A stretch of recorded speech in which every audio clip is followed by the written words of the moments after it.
요한계시록 벌써 10번째 시간입니다. 이제부터가 시작입니다. 이제부터 환란이 시작됩니다. 아직 환란이 시작되진 않는데 6장부터 시작이 되거든요. 그런데 이제 7인부터 시작되는 그 환란 전에 이제 누가 어떻게 왜 심판하시는가에 대한 이야기가 나오는데요. 우리가 보통 요한계시록 하면 왜 어렵냐면 일단 맨 마지막에 있어서 어렵습니다. 왜냐하면 1월 1일부터 요한계시록부터 읽기 시작하는 사람 제가 한 번도 못 봤어요. 다 창세기부터 시작하거나 마태복음 혹은 요한복음부터 시작하지 이 요한계시록부터 읽기 시작하는 사람 못 봤습니다. 그러니까 제일 접하기 어려워요. 제일 접할 가능성이 낮은 성경이 요한계시록입니다. 제일 끝에 있고요. 게다가 설교자들이 설교를 할 때에도 주로 7교회를 가지고 쭉 연속 설교까지 하고 끝납니다. 2장 3장까지. 그러니까 뭐 4대 교회, 빌라델비아 교회, 뭐 라오디게아 교회 이런 교회별로 우리 설교는 많이 들어보셨을 수 있는데 지금부터 시작되는 4장 이후의 이야기들은 설교를 들어보신 기억이 거의 없으실 거예요. 그렇기 때문에 어렵습니다. 그리고 오늘 본문에 읽었다시피 이미 1절, 2절 읽으면서 포기해버리신 분들도 많으실 텐데 뭔 그렇게 뭐 24 장로들이 나오고 보좌가 나오고 뭐 이상한 생물들이 나오고 주위에 눈이 쫙 달려가지고 날아다니면서 찬송하고 더 이상 우리의 삶하고는 이건 관련이 없는 얘기다라고 생각이 딱 미치는 순간 더 이상 요한계시록을 가까이 하기 싫어집니다. 그런데 이왕 우리가 요한계시록 강해를 시작했고 벌써 10번째 시간이니까 한번 쭉 제가 인도하는 대로 따라와 보시고 그래도 이해가 안 되면 어쩔 수 없고요.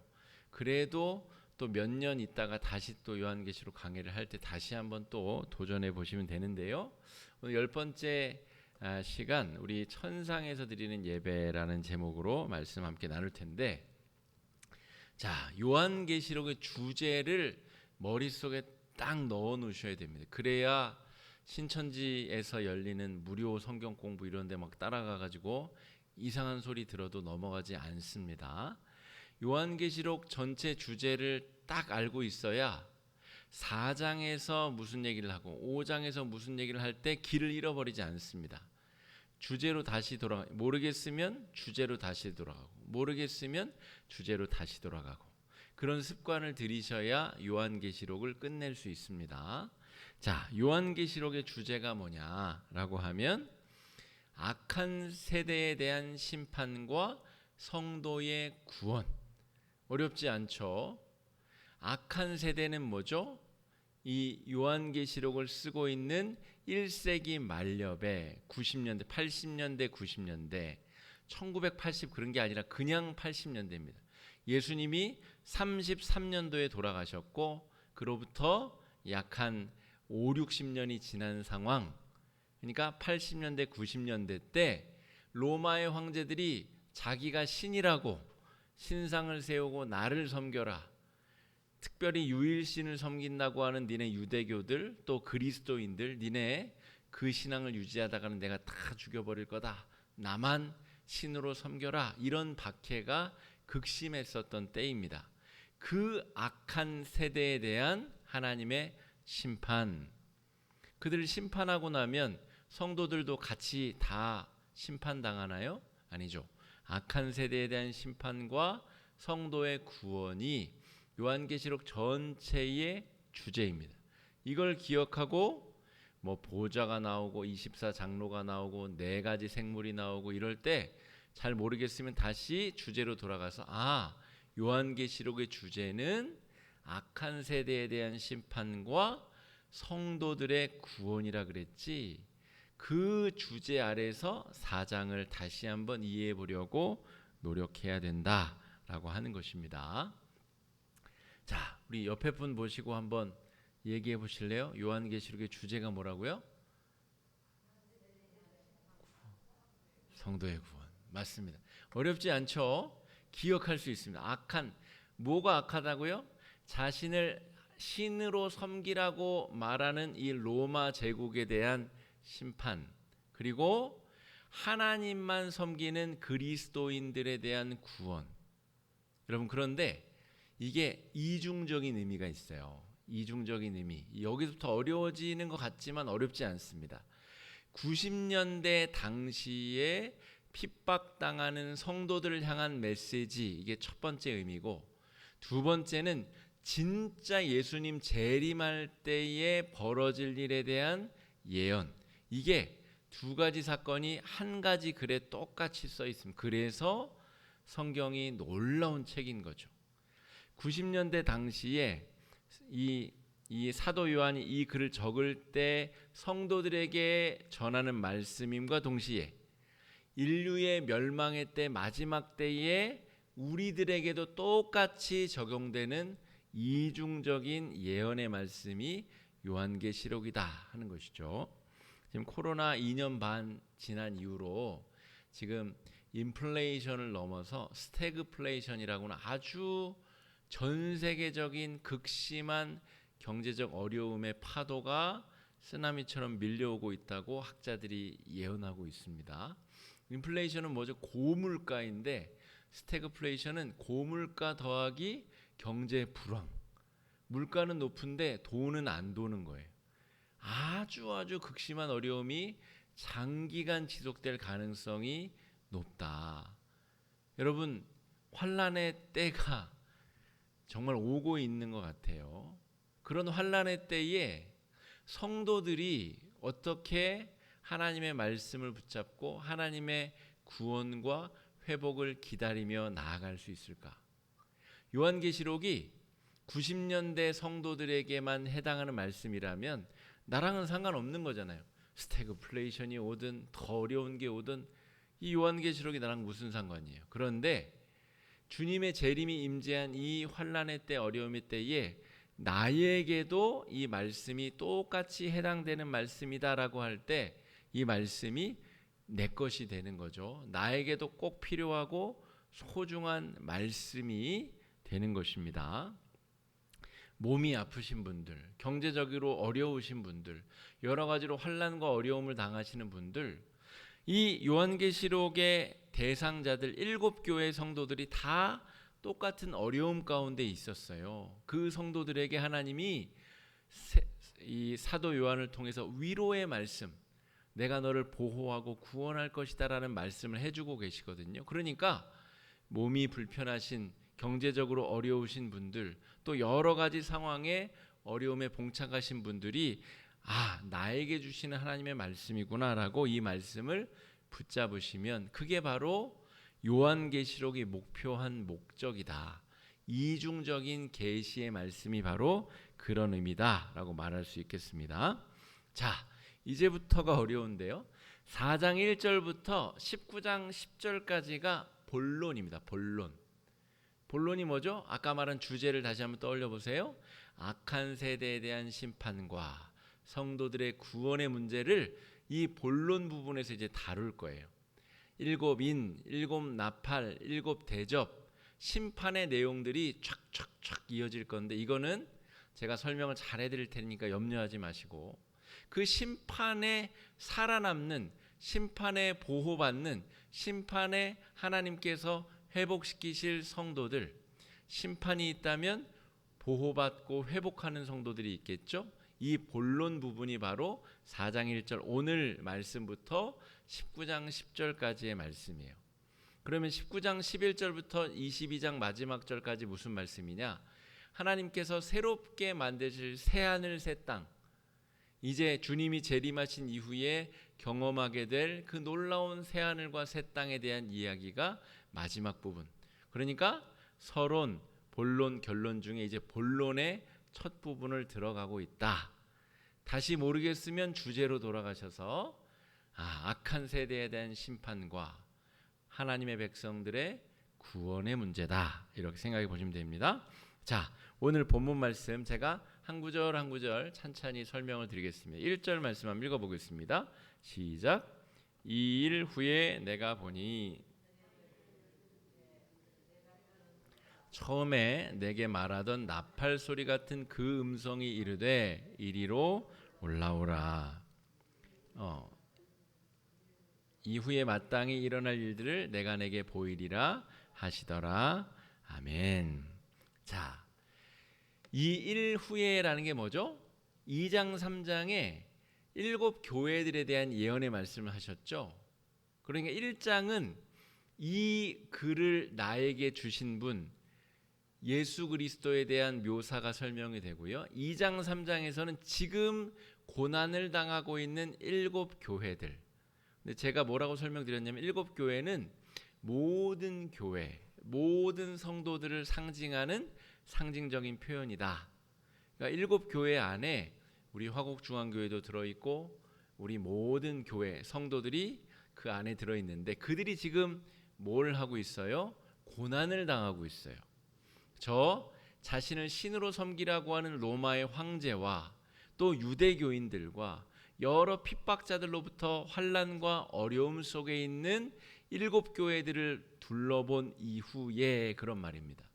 7교회들의 환난의 모습을 다 보고 그들을 향한 하나님의 뜻을 다 듣고 기록하고 전달한 다음에 하나님께서 어떻게 하셨냐면 이 사도 요한을 환상으로 보여주시는 거예요. 그래서 지금 4장 1절부터 19장 10절까지의 말씀이 환상 가운데 보여주신 계시의 말씀의 내용이다. 이렇게 볼 수 있어요. 이 일 후에라는 것은 그래서 7교회의 환난을 목격한 이후에 이게 왜 중요하냐면 7교회가 막 환난 중에 있어요. 빌라델비아 교회 같은 경우는 가진 것도 없고 배운 것도 없고 정말 어려운 사람들이 신앙을 지키느라 목숨도 잃고 가진 것도 뺏기고 매맞고 환난당하고 하면서 그 믿음을 지키느라고 막 전전긍긍하고 있는 것을 보고 주님이 야 열린 문을 네 앞에 두었다. 그 문을 닫을 리가 없다. 막 축복해 주시지만 지금 그 환난 당하는 성도들의 모습을 보면서 사도 요한이 얼마나 마음이 아팠겠어요. 그 환난을 보고 난 다음에 하나님께서 야 봐라 이제 내가 이 환난 받는 성도들을 어떻게 구원하는지 저 악한 로마의 황제와 압제자들을 어떻게 내가 진노의 심판으로 끝장내는지 너한테 먼저 내가 보여준다. 너는 본대로 이 말씀을 기록해서 7교회에 다시 보내라. 이런 상황인 겁니다. 2장 3장 환난당하는 교회의 모습을 보고 이제부터 하나님이 이 사도 요한에게 야 내가 어떻게 심판하고 어떻게 보호하는지 너에게 보여주겠다. 잘 보고 기록해라 라고 하고 있다는 얘기죠. 자, 열린 문이 있는데 1절에 보면 열린 문이 있다고 기록하고 있습니다. 빌라델비아 교회를 설교하면서 너희에게 열린 문이 있다 이런 말씀을 하셨죠. 그러니까 너희 교회 공동체가 바로 천국으로 들어가는 문이다. 그 문을 핍박자와 압제자들이 닫을 수 없다. 우리 복합문화공간 오늘 정상명 장로님이 광을 내고 빛을 내시면서 물걸레질을 하셨어요. 이 천국으로 들어가는 문에 아주 잘 들어가는 사람들이 깨끗하게 들어가라고 깨끗하게 청소도 해주셨어요. 여러분 우리 화곡중앙교회가 우리 예수 믿는 사람들의 모임 예배드리는 공간일 뿐만이 아니고 세상 사람들이 열린 문을 보고 천국으로 들어갈 수 있는 문 그런 문이라는 거죠. 그런데 지금 하나님이 사도 요한에게 보여주신 게 뭐냐면 진짜 천국문을 보여주신 거예요. 천국문에 들어가서 천국에서 드려지는 예배, 천상의 예배를 지금 하나님이 사도 요한에게 보여주신 거예요. 여러분 읽으면서는 본문을 읽으면서 이게 그런 말이야 싶으시겠지만 1절 말씀을 꼼꼼히 보시면 이 일 후에 내가 보니 주께서 나를 환상 중에 들어서 열린 문을 통과하여 천상의 예배를 참관하게 하셨다는 내용입니다. 이게 지금 4장 5장에서 하나님의 심판주가 어떠한 권위를 가지신 분인지를 나타낸 것인데 그건 나중에 이해를 하도록 하고요. 열린 문이 있는데 그 열린 문을 통과해서 천상의 예배를 참관했다는 거예요. 예배가 어떻게 드려지는지, 예배 안에서 무슨 일이 벌어지는지, 그 하나님의 존귀한 보좌를 지금 사도 요한이 봤다는 겁니다. 자, 2절 말씀 한번 읽어보겠습니다. 시작. 내가 곧 성령에 감동되었더니 보라, 하늘의 보좌를 베풀었고 그 보좌 위에 앉으신 이가 있는데, 지금 사도 요한이 환상 중에 열린 문, 천국 문을 통과하여서 천상의 예배 자리로 간 거예요. 그랬더니 하늘에 보좌가 있고 그 보좌 위에 앉으신 이가 있다. 여러분, 이 편지가 반모섬에 유배된 사도 요한이 써서 7교회로 보냈어요. 보내는 중에 이 로마 군인들의 이 검문을 받아야 된다라고 말씀드렸죠. 그래서 하나님께서 그들 쓰는 이와 읽는 이만 알아들을 수 있는 표현과 상징들을 보여주시고 그것을 기록했어요. 그래서 이 하나님의 귀한 말씀 편지가 돌고 돌아 7교회를 다 돌아 성도들을 위로할 수 있게 되었다는 거죠. 로마 군인들이 이것을 보면 야, 이게 무슨 말이야?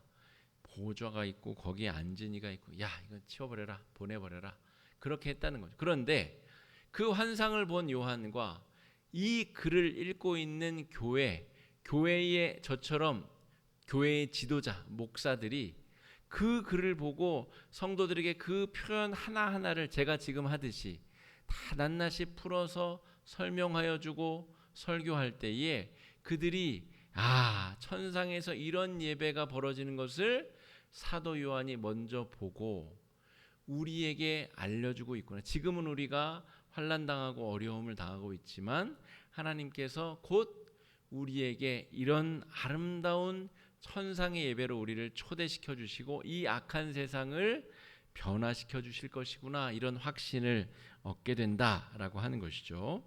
자, 하늘 보좌에 앉으신 2절에 등장하는 하늘 보좌, 이 4장에만 보좌라는 표현이 굉장히 많이 등장합니다. 보좌, 왜 이 보좌를 하나님께서 보여주셨을까? 사도 요한에게. 그리고 본대로 기록한 사도 요한은 보좌에 앉으시니 보좌, 이런 이야기를 왜 계속 썼을까?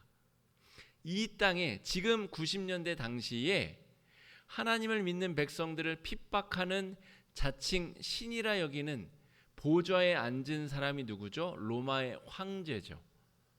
로마의 황제가 앉아있는 저 로마의 왕궁의 보좌가 진짜 보좌가 아니라 영적인 눈으로 저 열린 문을 통과해 바라보는 하늘 보좌에 앉으신 이가 진짜 왕이시고 진짜 창조주이시고 이 세상을 심판하실 분이시다. 여러분, 성도들이 이 구절을 읽으면서 눈물이 펑펑펑 나지 않았겠어요?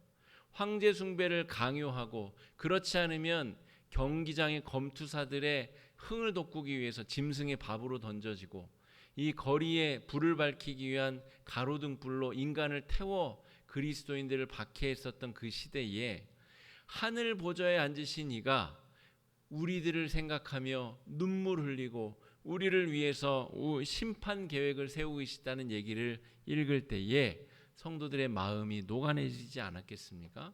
하늘 보좌에 앉으신 이라고 하는 표현은 바로 역사의 주관자이자 심판자이신 삼위일체 하나님, 그 하늘 보좌에 앉으신 이 삼위일체 하나님께서 이제 심판을 예고하고 심판을 일으키실 것이다. 6장부터 이제 시작이 됩니다. 그러니까 4장 5장에 천상의 예배를 보고 그 예배 가운데 하나님께서 이제 용단을 내리셔서 심판의 진노의 잔을 부으신다는 그 역사적인 서막이 열리는 게 바로 4장과 5장의 내용이다 하는 거예요. 그러니까 어려운 내용이 아니라 이제 6장부터 진짜 심판이 일어나기 전에 천상의 예배를 참관하고 그 하나님께서 어떤 권위를 가지셨는지 5장에서 살피고 6장부터 7 인이 이제 개봉되는 진노가 시작된다라고 하는 것이죠. 자, 어렵지 않죠? 제가 가급적 쉽게 설명드리려고 하고 있는데요. 어려운 내용은 아닙니다. 그러니까 보좌에 앉으신 이가 누구냐? 바로 성부, 성자, 성령, 삼위일체 하나님께서 찬양과 영광을 받으시는 천상의 예배에 유일한 영광을 받으실 대상자이시다라고 하는 거예요.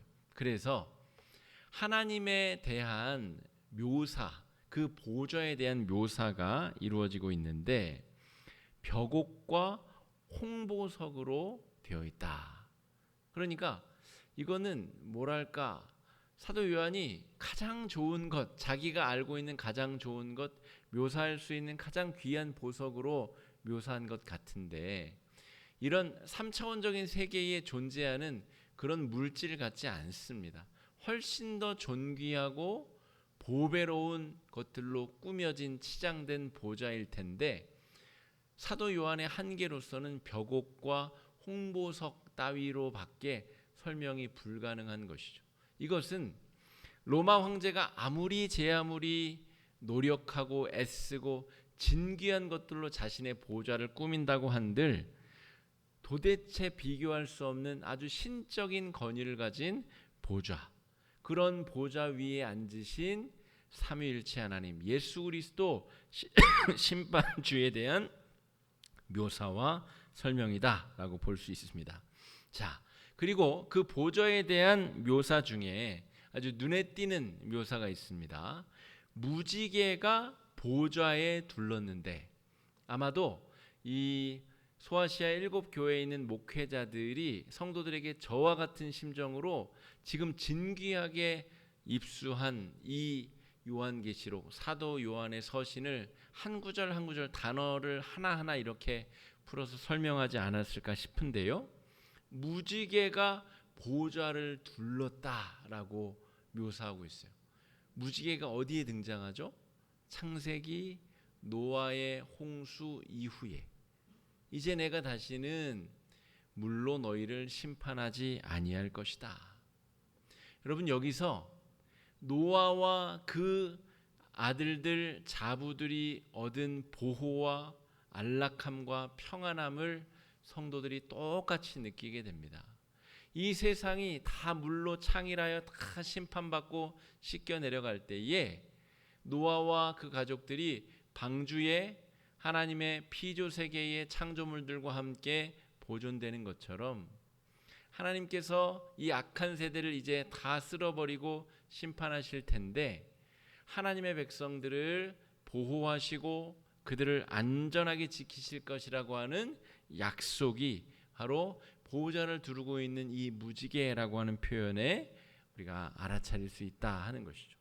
로마 황제는 자신을 신으로 섬기지 않으면 무력으로 그들을 죽이고 경배하지 않는 자들을 심판하고 그들을 협박하고 겁박하는 방법을 취했다면, 주님께서는 은혜와 자비로 통치하시고 그들을 사랑으로 보호하시기 때문에 성도들이 하나님의 백성으로 남기를 생명을 걸고 또 노력하고 애쓰는 그런 은혜가 있다라고 말할 수가 있겠습니다.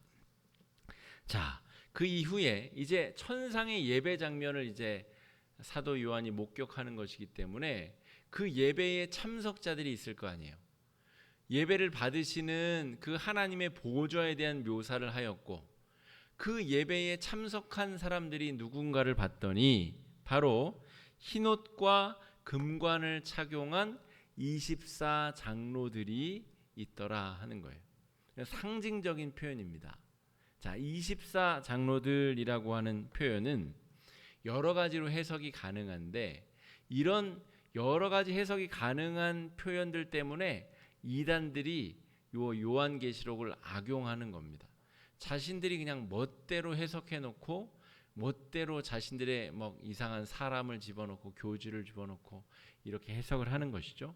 그래서 여러 우리 신학자들이 잘 해석한 이 검증된 신학 안에서 이것을 어떻게 해석할 것인가, 이것이 굉장히 중요합니다. 자, 24장로들이라는 말은 구약의 12지파와 신약의 12사도를 합친 표현이라는 것이 신학자들의 중론입니다. 이게 꼭 맞다라고 볼 수는 없으나 24장로들이라는 표현을 어떻게 이해해야 될까? 하나님께서 사도 요한에게 왜 예배 장면을 보여주셨는데 사도 요한은 24장로들이라고 그것을 표현을 했을까? 구약과 신약을 아우르는 모든 완전체의 거룩하고 아름다운 성도들, 흰 옷과 금관을 착용하였다라고 하였죠. 흰 옷은 거룩과 부활을 경험한 사람들을 의미하고요. 또 금관이라고 하는 것은 하나님의 그 영광에 참여한 하나님의 백성들을 상징하는 표현들입니다. 그러니까 24라고 하는 표현은 신약과 구약을 아우르는 거듭난 주의 백성들, 하나님의 영광의 은혜를 따르는 귀한 하나님의 백성들을 통칭하는 표현이다라고 말할 수가 있겠습니다. 예수님이 오시지 않았는데 구약 시대의 아브라함은 어떻게 구원을 받았을까요? 야곱은 어떻게 구원을 받았죠? 다윗은 어떻게 구원을 받았어요? 여러분 논리적으로 설명이 가능하세요? 예수 믿어야 구원받잖아요. 예수님 오시기 전에 성경의 구약의 인물들은 다 그러면 지옥 갔을까요? 그렇지 않다는 것이죠. 구약이 예수 그리스도를 설명하는 데 그 에너지를 다 집중하고 있는 것처럼 예수 그리스도를 만난 신약의 백성들이 예수로 말미암아 구원을 얻는 것처럼 하나님의 말씀 창세기부터 요한계시록 온 역사에 예수 그리스도를 통한 구원의 역사를 경험한 수많은 하나님의 백성들이 천상에서 하나님께 영광의 예배를 올려드리고 있다는 거예요. 이게 아마도 사도 요한과 이 글을 받아서 설교하는 목사들 사이에 아주 중요하게 연결되어져 있는 비유와 상징일 수 있습니다. 요한은 목격한 대로 기록하였고 이 글을 읽고 있는 목사들은 설교하기 위하여 요한이 경험한 이 은혜를 무슨 말을 하는지 정확히 이해하고 설교했을 가능성이 높다는 것이죠. 성령께서 글을 적는 이나 글을 읽고 설교하는 이에게 똑같이 역사하셔서 깨닫게 하셨다라고 우리는 이 성경을 읽을 수밖에 없다는 것입니다. 신구약 전체를 관통하는 예수 그리스도를 통해 구원의 은혜를 경험한 수많은 구원받은 성도들, 흰옷과 금관을 착용한 24장로들이 하나님 앞에 예배자들로 서 있다 하는 것이죠. 여러분, 흰옷과 금관은 거듭남과 그 영광을 상징하고요.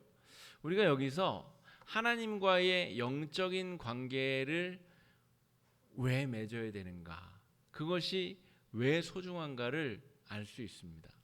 빌라델비아 교회로 다시 한번 돌아가 보게 되면 빌라델비아 교회 성도들은 배우지도 못하고 가진 것도 없고 여러 가지 영향력도 부족한 사람들이었습니다. 그런데 딱 한 가지 잘한 게 있었죠. 무슨 일이 있어도 하나님을 믿는 신앙을 절대 놓지 않았다는 것이죠. 그래서 그 교회가 하늘을 향해 열린 문이 되었고 그 문을 닫을 리가 없었다라고 말씀이 기록하고 있는 것입니다.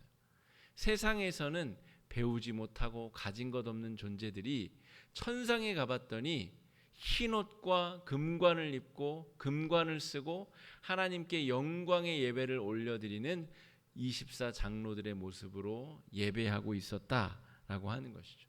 그러니까 여러분, 돈은 좀 없어도 됩니다. 좀 못 배워도 됩니다. 조금 사회적 영향력이 적어도 상관없습니다. 우리 자식들 연봉이 좀 적어도 됩니다. 뭐 세상에서 난다긴다 못해도 됩니다. 정말 중요한 것은 예수 그리스도를 통해 하나님의 그 영광의 은혜의 잔치에 참여하고 있는가, 그 하나님과의 영적인 관계가 건강하고 아름답게 정립되고 세워지고 있는가가 정말 중요하다는 것이죠. 라오디게아 교회는 어땠었죠? 라오디게아 교회는 돈도 많고 부유하고 다 가졌는데 이것은 믿는 것도 아니고 안 믿는 것도 아니고 하나님과의 관계가 영 흐리멍텅하고 엉망진창이었다는 것입니다. 여러분 그게 낫습니까? 빌라델비아 교회가 낫습니까? 하나님과의 영적인 관계가 천상의 예배의 24장로들을 보면서 우리가 정말 중요한 게 무엇인가를 성찰해보고 생각해봐야 된다라고 하는 것이죠. 그 이후에 내 생물의 찬송에 대한 이야기가 나옵니다. 6절 7절에 4개의 생물이 나오는데요. 여기에서 또 막 이단들이 그건 이거고 저건 저거고 이렇게 저렇게 설명을 하는데, 많은 우리 권위 있는 성경 신학자들의 해석의 중론, 저는 그걸 중심으로 여러분들께 강의 설교를 드리는데, 그것은 무엇이냐면 피조 세계 전체의 찬송 소리다라고 보시면 되겠습니다. 그러니까 그 4가지 생물을 어떤 설교에서는 마태복음, 마가복음, 누가복음, 요한복음이다. 그런데 지금 요한계시록에서 마태, 마가, 누가, 요한은 별로 중요한 게 아닙니다. 그러니까 이 장면에서의 4가지 생물의 상징성이 무엇이냐면 24장로들이 신구약을 아우르는 역사 전체를 통틀어 구원받은 성도들을 상징한다면, 그와 상응하는 피조세계, 전체 피조세계가 하나님 앞에 예배하고 영광 드리고 찬송 드려야 된다라고 하는 것을 상징합니다. 제가 2018년 7월 1일 날 5월 16일 날 제가 선보이는 설교를 하러 와가지고 제가 오후 찬양 예배 때 이 정원사 이야기를 오후 예배 때 설교를 했는데요. 하나님의 창조의 역사가 6일만 딱 창조하고 끝난 것이 아니라 하나님의 형상을 지닌 사람들에게 지속적인 창조의 역사를 맡기셨다, 그런 취지로 말씀을 드렸습니다. 그래서 이 피조 세계를 정말 아름답게 돌보고 가꾸는 정원사들처럼 우리가 살아가야 된다, 이런 말씀을 드렸어요.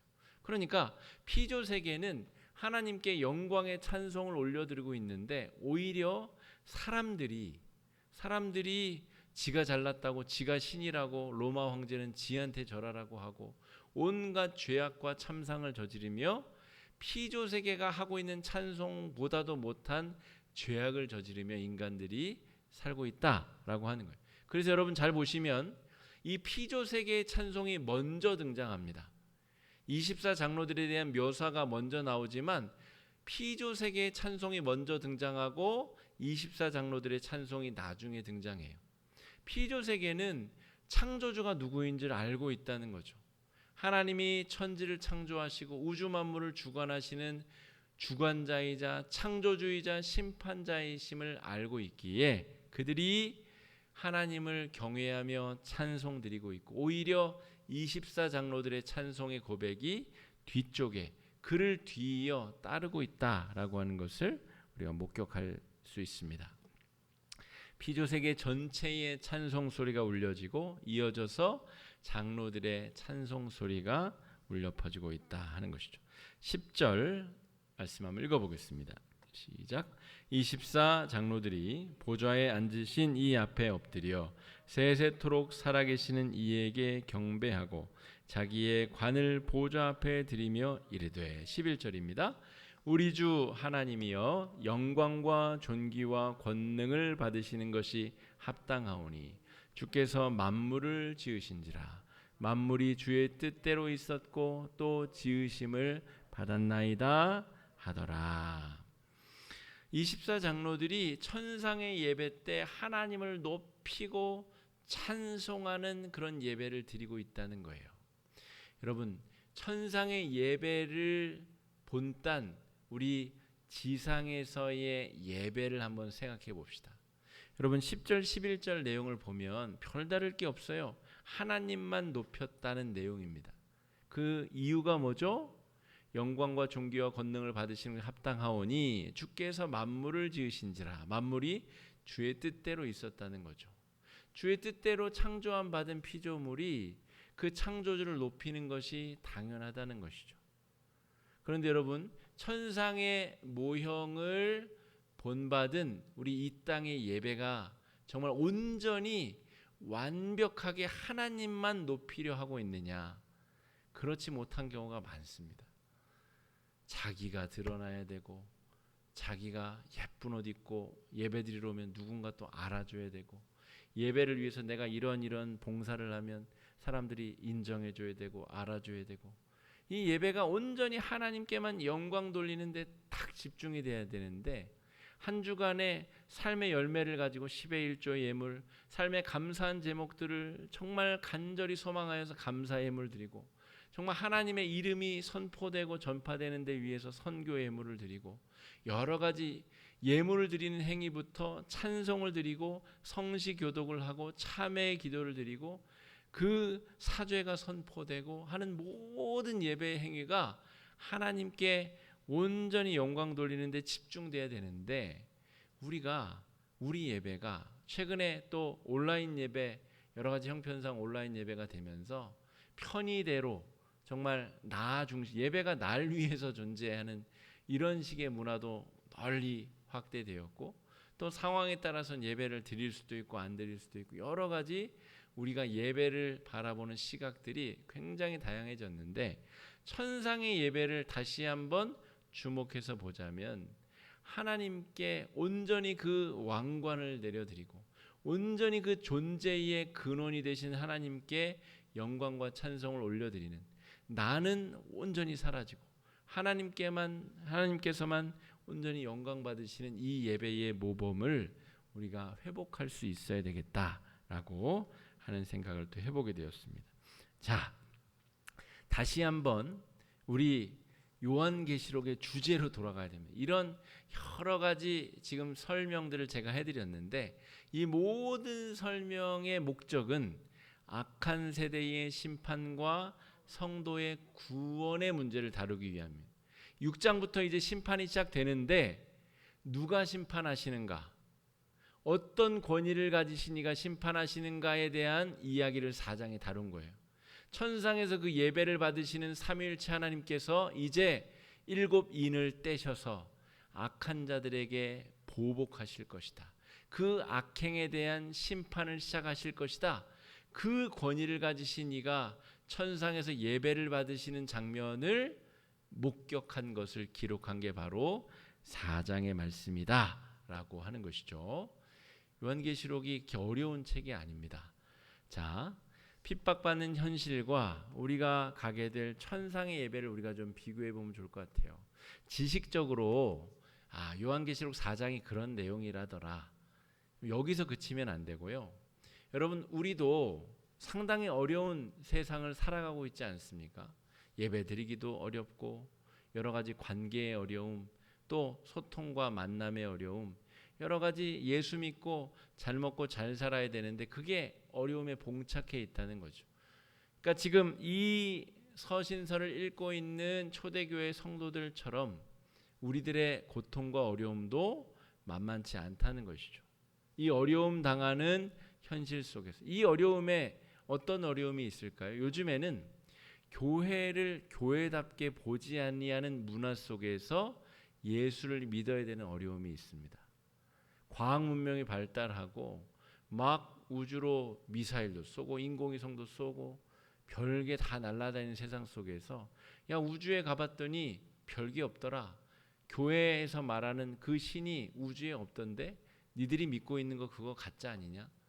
온갖 예수 믿는 것에 대한 방해와 오해와 억측과 이런 어려움들 초대교회의 성도들이 당한 그 어려움과는 종류와 모양은 다르지만 우리의 내면 깊숙이 공격해 들어오는 이 핍박과 공격이 있다는 것이죠.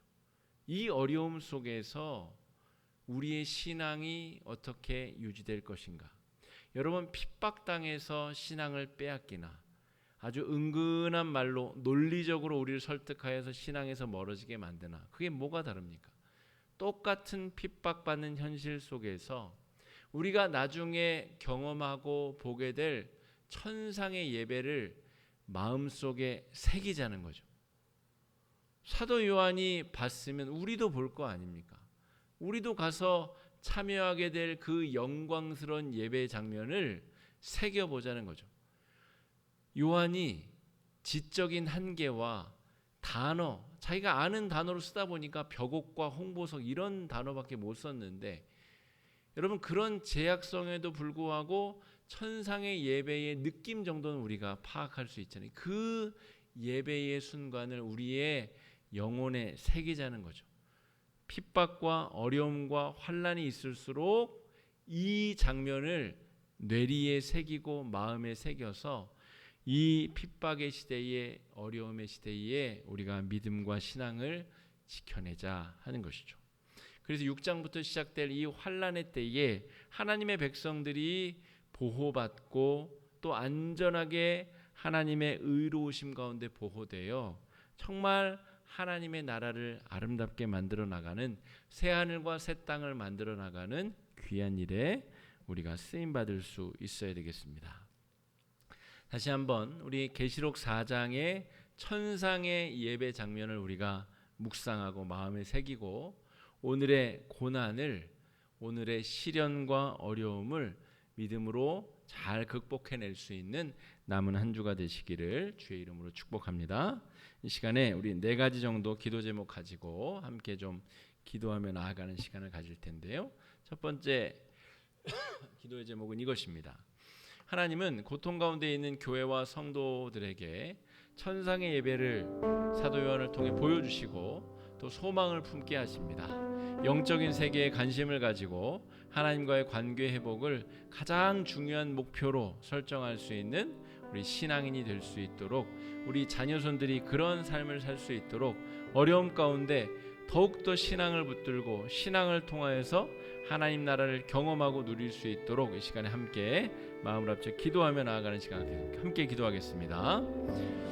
사랑해 주님, 은혜를 감사합니다. 연약하고 부족한 우리들에게 믿음의 은혜를 허락하여 주시옵시고 자족하고 풍성한 은혜의 역사를 우리 가운데 누릴 수 있도록 인도해 주시니 감사드립니다. 하나님 아버지, 인도하여 주셔서 주님, 이 약하고 정말 어려운 많은 시대에 환난과 공포와 두려움이 가득한 시대 속에서 어떻게 우리의 신앙을 지키며 하나님 앞에 바로 설 수 있을 것인가. 요한계시록 4장 천상의 예배 장면에 우리를 초대해 주셔서 보여주시고 동참시키시는 주님, 우리가 이 악한 세대 속에서 믿음을 지키며 신앙으로 승리할 수 있는 주의 백성들 되도록 아버지 인도하여 주시기를 간절히 소망합니다. 주님, 그리하여서 주님 정말 우리가 나중에 천상의 예배에 참여하게 될 때에 사도 요한이 목격한 그 예배의 장면에 우리도 있게 하여 주시고 우리가 그 예배 장면에서 정말 하나님 앞에 무릎 꿇고 경배하며 우리가 가진 모든 영광을 주께 올려드릴 수 있는 아름다운 주의 백성들, 천상의 예배에 참여할 주의 백성들로 삼아주시옵시고 인도하여 주시기를 주님 아버지 간절히 소망합니다. 믿음과 소망과 축복의 은혜가 우리 가운데 넘치게 하여 주시옵시고 이 약하고 험악한 시대 속에서 주님 세상의 환난과 어려움에 굴복당하지 아니하고 믿음으로 승리하는 주의 백성들 될 수 있도록 아버지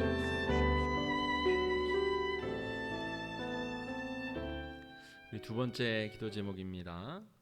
영적으로 악한 세대와 자기 숭배에 빠진 세상은 결국 자신들의 죄악 때문에 심판을 받게 될 것입니다. 그 심판을 앞두고 하나님께서 사도 요한에게 천상의 예배를 보여주시는 이유가 뭘까요?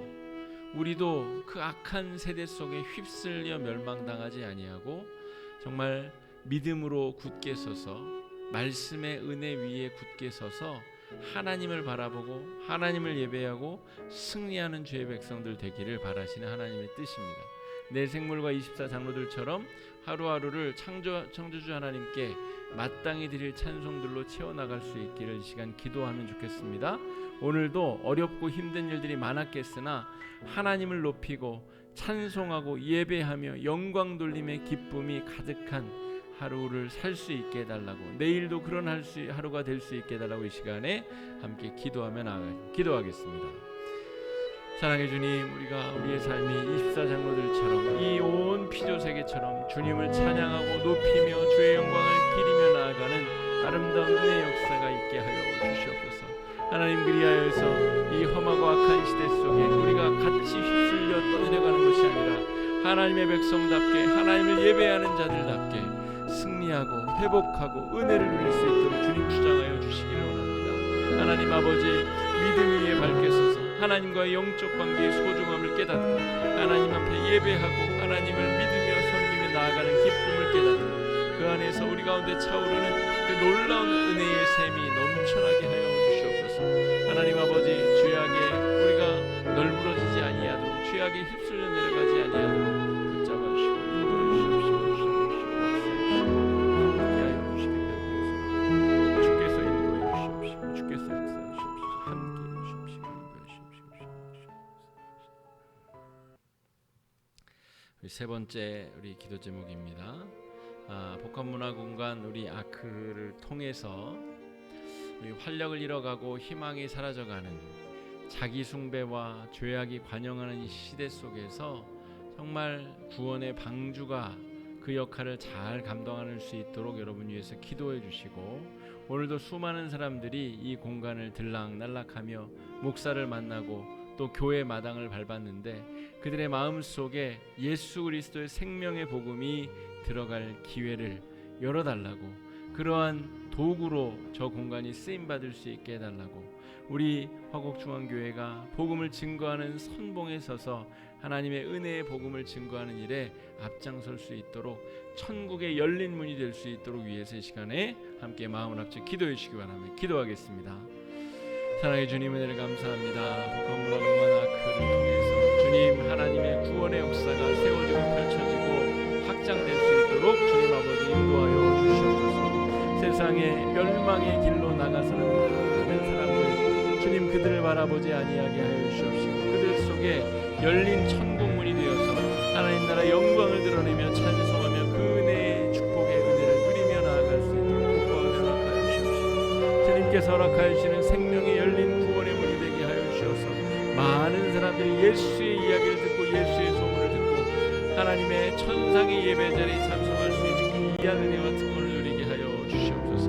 주님, 사람이 세운 곳이 아니오니 하나님이 보여주시고 하나님께서 세워주시고 하나님께서 열어주신 공간이오니, 주님 저 공간을 드나드는 많은 사람들이 예수의 사람 되게 하여 주시고 복음의 증인들 되게 하여 주셔서 세상 속에서 더 많은 복음을 증거하는 주의 백성들 되도록 아버지 인도해 주시고 역사하여 주셔서 저 문을 드나드는 많은 청소년들, 어린이들이 예수의 사람들, 예수의 하늘나라의 기둥으로 쓰임받게 하여 주시옵시고 하나님의 귀하고 아름다운 역사를 경험하는 아름다운 역사 있도록 세워주시고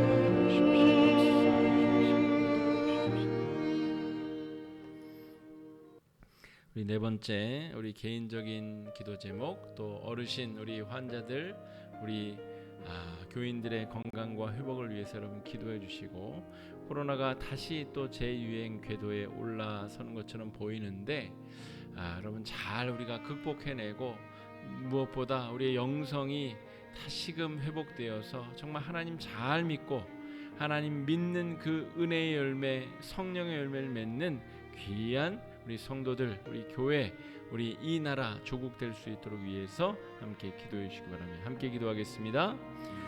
사랑의 주님, 많은 기도 제목 가지고 주 앞에 나왔습니다. 주님, 주님께서 우리에게 가르쳐 주신 그 주기도문의 기도를 따라 우리가 기도하게 하여 주시옵시고, 감사할 수 없을 때에 감사하고 찬송할 수 없을 때에 찬송하는 아름다운 기도의 모범을 따라 기도하는 주의 백성들 되게 하여 주시옵시고, 또한 그 연이어 우리 마음속의 소원과 갈증과 여러 가지 주 앞에 구하는 제목들을 가지고 기도할 때 주께서 선하게 응답하여 주시옵시고 기도에 응답하여 주시옵시고 하나님 나라의 귀한 축복의 선물을 우리에게 허락하여 주시길 간절히 바랍니다. 주님 아버지 인도해 주시고 역사하여 주옵소서. 주님 교회 안에 어르신들, 우리 환우들 주님 붙잡아 주시고 그들의 오랜 질병 가운데 건져주시고 구원해 주시고 하나님의 은혜의 아름다운 역사 회복시켜 주시길 간절히 소망합니다. 아버지 인도해 주시고 주시해 주시고 역사해 주시기를 소망합니다. 하나님 나라가 우리 가운데 확장되고 아름다운 은혜의 역사, 의의 역사가 세워지고 펼쳐질 수 있도록 코로나가 제2의 궤도에 올라서 주님 이 어려움을 잘 슬기롭게 극복해내게 하여 주시옵시고 여러 가지 경제적 어려움과 여러 관계 어려움과 신앙생활 어려움을